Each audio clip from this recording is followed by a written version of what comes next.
Bonjour chers internautes, bonjour toi le passionné de la technologie, bienvenue sur la plateforme digitale Academy World.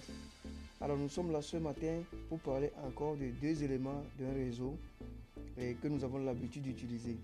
Alors les deux éléments qui portent confusion parfois au niveau de la compréhension, surtout avec les étudiants, même les professionnels ou bien ceux qui sont en reconversion professionnelle. Vous avez sur la plateforme Monsieur Komla Wini. Et si c'est votre première fois de tomber sur notre vidéo, merci de partager, de vous abonner et d'activer la cloche pour ne rater aucune de nos notifications. Alors ici, nous parlons de la technologie. Nous parlons de tout ce qui a trait à l'électronique, l'informatique, les télécommunications, voire l'électrotechnique, l'électricité et autres, s'il y en a besoin. Nous allons parler ce matin, comme je l'ai dit, des deux éléments réseau qui sont le réseau VPN et le firewall que nous appelons en français le pare-feu. Comme vous le voyez à l'écran, cette topologie ce n'est pas à réaliser. Nous n'allons pas réaliser cette topologie, mais c'est juste une ébauche de présentation pour vous montrer à quel niveau du réseau on a besoin de ces éléments. Vous avez vu, j'ai mis branch 1, branch 2, branch 3. Ça veut dire en français agence 1, agence 2, agence 3 ou soit succursale 1, 2 et 3. Alors chaque succursale constitue un réseau d'une entreprise. Je prends le cas de la BCAO.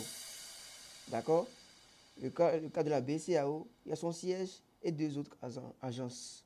Alors le pare-feu, dans chaque réseau local ou bien une succursale de la société BCAO, nous avons le pare-feu qui est placé ici, dans chaque réseau. D'accord? Et nous avons à l'extérieur le réseau VPN entre les réseaux locaux et le réseau extérieur qui est notre réseau WAN.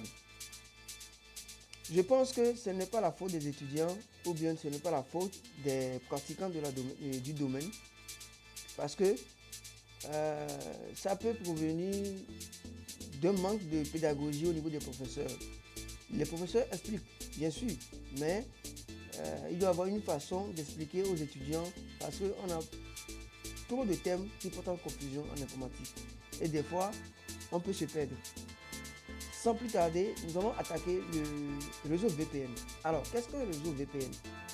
Un réseau VPN, tout simplement, on peut dire, c'est une connexion sécurisée alors qu'il faut établir à travers l'Internet pour connecter deux sites distants ou bien pour connecter deux points. D'accord? Et quand je dis à travers Internet, c'est à travers le réseau public. Maintenant, c'est de savoir où intervient maintenant le réseau VPN. Le réseau VPN intervient entre un utilisateur et un réseau ou peut-être entre deux réseaux distants, comme nous venons de le dire. Quand je prends le cas entre un utilisateur et un réseau, à supposer que vous avez votre ordinateur, votre smartphone ou peut-être votre home device comme les tablettes, tout ça, d'accord? Alors vous voulez vous connecter à travers votre ordinateur et un réseau d'entreprise. Ça, on peut parler de VPN entre un appareil et un réseau. Alors, il y a le VPN entre deux sites distants. Quand je prends l'exemple de deux bureaux d'une même société ou bien même entreprise, si on permet le thème, c'est aussi un VPN entre deux réseaux. C'est de savoir pourquoi a-t-on besoin du VPN. Il y a plusieurs raisons. Nous allons citer parmi ces raisons quelques-unes. Nous avons l'accès à distance. L'accès à distance qui permet à un employé d'accéder au réseau interne de son entreprise. Par exemple, s'il y a des serveurs de fichiers, des imprimantes, etc. Comme s'il était sur place et en train de travailler depuis sa maison ou à l'étranger. D'accord? Voilà. Ça, c'est option accès à distance. Maintenant, la sécurité. Pour la sécurité, ça, c'est le chiffrement des données. Tout ce que vous partagez sur Internet ne sera pas intercepté. Quelqu'un ne pourra intercepter votre message, lire ou comprendre le contenu. Il y a le contournement des restrictions. Tout simplement pour ne pas détailler ce point, c'est-à-dire que quoi, votre adresse IP est masquée locale. C'est-à-dire localement, votre adresse IP est massive. On ne verra pas votre adresse privée. Une fois que vous savez sur Internet, personne ne pourra voir c'est tel utilisateur qui est connecté, etc.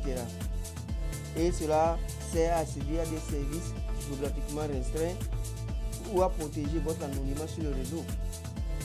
Et à la protection de votre vie privée aussi. Alors on ne pourra pas voir votre fournisseur d'accès, ne pourra pas voir votre contenu, ce que vous partagez réellement. Il y a plusieurs types de VPN. Dans les plusieurs types là, moi je mets 3 pour le moment que je connais. Il y a des VPN à accès distant. Ça c'est le cas d'un utilisateur qui se connecte au réseau de l'entreprise depuis l'extérieur. Je parle d'un cas d'un, je ne sais pas comment dire, un employé en télétravail qui était à Lomé peut-être et a quitté Lomé pour Dakar et travaille toujours sur son réseau. Alors, il y a des VPN de site à site. Ça, c'est le cas de 2 utilisateurs qui se connectent dans les réseaux locaux distants via Internet. D'accord? Et le cas le plus usuel, c'est le VPN d'accès personnel. Ça, c'est ce que nous avons l'habitude de télécharger sur Play Store, les Proton, SecuVPN, etc. Parce que tout récemment, je prends l'exemple du Togo qui avait eu un trouble d'ordre politique et l'État avait, je retire mes mots, je ne sais pas si c'est l'État, mais l'opérateur avait fait une restriction sur les données. On ne pouvait pas avoir accès à certaines plateformes comme Facebook, et vu qu'il y avait eu un partage d'informations bizarres, donc tout le monde était obligé d'installer le VPN personnel pour pouvoir contourner l'accès par le fournisseur d'accès et accéder maintenant à des sites Facebook, etc. comme s'ils sont dans d'autres pays. Voilà l'utilité du VPN d'accès personnel. Un exemple concret. Quand nous prenons un siège d'une entreprise, je prends le cas de la BCAO de Dakar, et maintenant il y a BCAO, comment l'appelle-t-on, BCAO Burkina qui est là. D'accord? On peut interconnecter les deux par une liaison VPN. D'accord? Qui est vraiment très coûteux et très moins cher par rapport à une ligne dédiée qu'on a l'habitude de faire traditionnellement. D'accord? Or, la ligne dédiée